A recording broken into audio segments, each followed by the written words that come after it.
Hello everybody, welcome in for another video. So I'm going to be talking some more Horus Heresy stuff. I've got, again, the cool trailer running in the background here. So I've been watching as much Horus Heresy like YouTube content as I can, trying to gauge what's going on.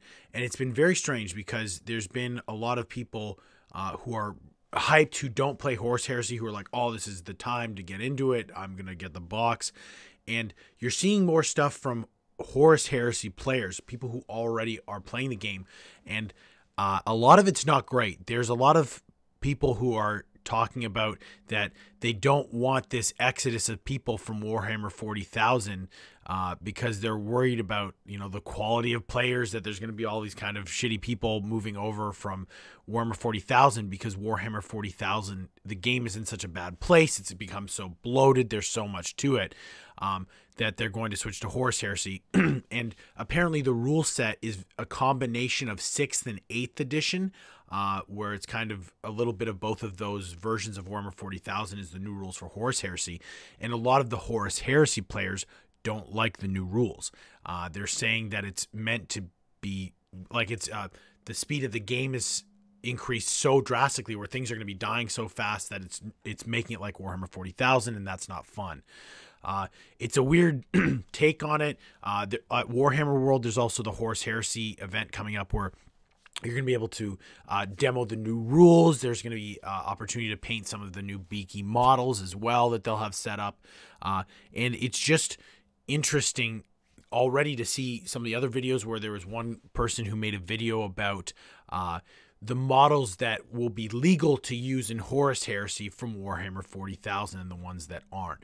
So to go into some of the other stuff, like this is the page that they've got for the Warhammer Heresy Open Day, which again, I think is a cool thing. If you can, you go to Warhammer World, check out the new game, test it out, paint a model, right? If I could, I'd love to go do that. That sounds awesome. But they're announced that they're going to have all these influencers at this event, which I don't understand that. I didn't know that Warhammer needed social media influencers to tell people to buy models too. That seems really weird and stupid to me.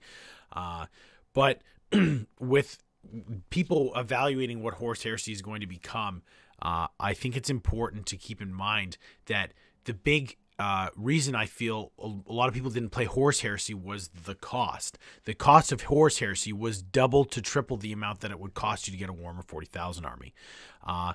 Now, with the new box set coming out, again, it seems that you'll have much cheaper models, at least to start. But I think that people are forgetting that a lot of the stuff is still going to be sold through Forge World. It's like the Custodes, where the Custodes for Warhammer 40,000, a huge part of the range, like half of the range, is only available through Forge World. And it's so much more expensive that it puts it out of the reach for a lot of people. And I just don't know. I'm trying to kind of be this voice of reason and this voice of caution for people because, like, I'm excited for Horus Heresy too. I just never got into it because I like ordering these, 100-pound books from Forge World to get rules to play the Legion I wanted and all this stuff. I'm not doing that. That's insane to me. But again, we'll have to see what the new edition brings. Are people going to be super excited? I know I'm going to get the rule book. I'll see what the cost of like the release box is. If it's $249, that's a discussion then. Because again, I'd want to get it really to review the book and to play the game and then give an honest opinion of how it plays now. I've never played Horus Heresy. I don't have a Horus Heresy army. But with people making videos of what will be legal in Horus Heresy from 40K, I don't like that. That's gatekeeping to me. You telling me that I can't use like even my Death Guard, right? Where there was someone online being like, well, the Death Guard from the 40K range shouldn't be allowed because they weren't corrupted yet in Horus Heresy. Dude, shut up, man. Like, what are you doing? Like, if I have this fully painted Death Guard army and I was playing, and I understand in an official tournament, I won't play. I've never played in an official tournament. I don't want to. It seems horribly toxic. It seems like a horrible environment. And I would honestly probably at this point in my life never go to one.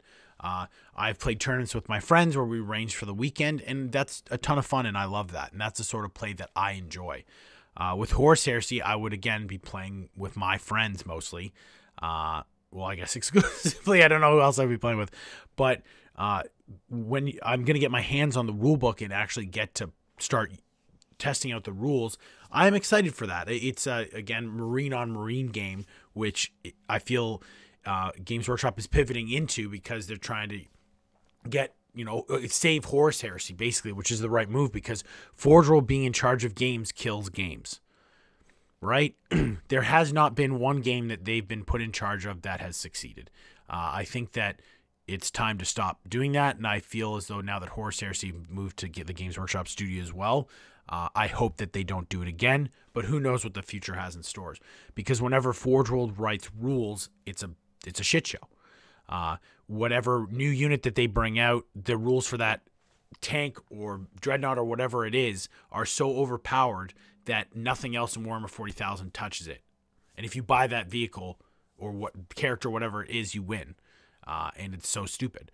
I'm hoping that with this Horus Heresy reveal, and again, a bunch of the models have been taken off the Forge World website, that we're going to see a move to making it more of a level playing field, making Horus Heresy more accessible to everybody.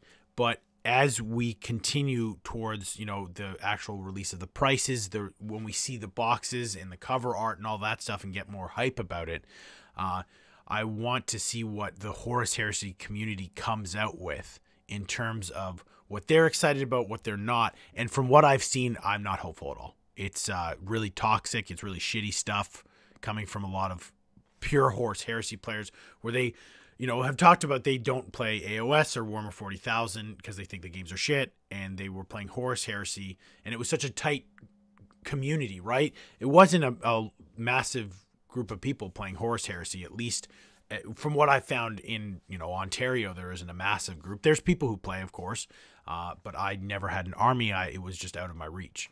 But now that we're doing this, I'm 100% going to proxy my Night Lord's army. I'd use the Master of Executions as a Praetor. I'd proxy the whole thing. I have the Forge World Dreadnoughts. I was just using them in 40k because I didn't play Horus Heresy. The only thing I don't really have is the Sicarian tanks, and again, some of those tanks because they're just too expensive. But if they come out in plastic kits, if it's a one-off thing of being like, if I bought one Sicarian tank, I'd have a really cool Horus Heresy army, that I do. But we'll see over time what comes out. Let me know in the comments what you think. Have you been following this like I have? Are you watching all the Horus Heresy YouTube content? Are you on my side of like cautious optimism, or are you all in with the Beaky box? Are you just like, forget 40k, or sorry, forget Horus Heresy. I don't need that. I'll stick with 40k. Anyways, I'll see everybody soon. If you're not subbed to the channel, hit that subscribe button. Help me out. I'll see everybody soon.